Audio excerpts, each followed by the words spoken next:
ખાસ કરીને મારા પ્રભારી જિલ્લામાં એટલે કે તાપી જિલ્લામાં આજે પ્રી મોન્સૂનની કામગીરી અંગે જે અમારું વહીવટી તંત્રએ અગમચેતી વાપરીને જે રીતની વ્યવસ્થા થઈ છે એ વ્યવસ્થા માટેની એક સમીક્ષા બેઠક હતી.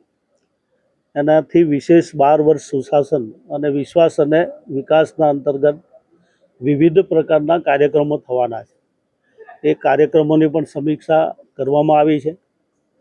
તાપી જિલ્લાના વહીવટીતંત્ર અને અમારા ચૂંટાયેલા બધા જ તમામ લોકોએ સાથે મળીને ખૂબ સારી વ્યવસ્થા કરી છે. મને લાગે કે પ્રી મોન્સૂનની અંદર પણ જે રીતે આખી જિલ્લાની ભૌગોલિક સ્થિતિ છે એ આરએનબી હશે, ઉર્જા વિભાગ હશે, આરોગ્ય હશે, શિક્ષણ હશે, જે મહત્ત્વના જે વિભાગો છે એમણે પણ પૂરેપૂરી કાળજી રાખી છે.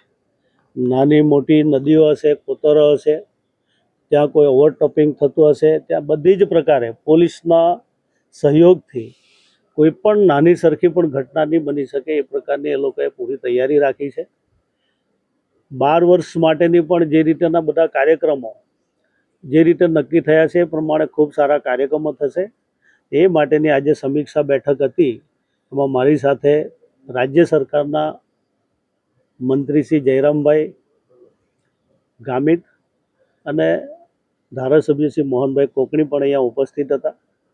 એ લોકોના એરિયાની અંદર જે જ્યાં જ્યાં ડુબાવ છે, વધુ વરસાદ હોવાના કારણે ક્યારેક ફ્લડની સ્થિતિ સર્જાય એવી અહીંયાના સ્થાનિક આગેવાનો વધારે જાણતા હોય છે. એટલે એમની વાતથી બધી જ રીતે ચર્ચાઓ થઈ છે.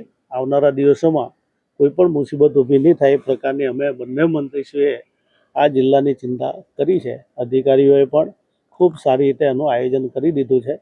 મને વિશ્વાસ છે કે ચોમાસું પણ સારું જશે અને જે કાર્યક્રમો આવ્યા છે એ કાર્યક્રમો પણ અમે સારી રીતે કરીશું. ધન્યવાદ.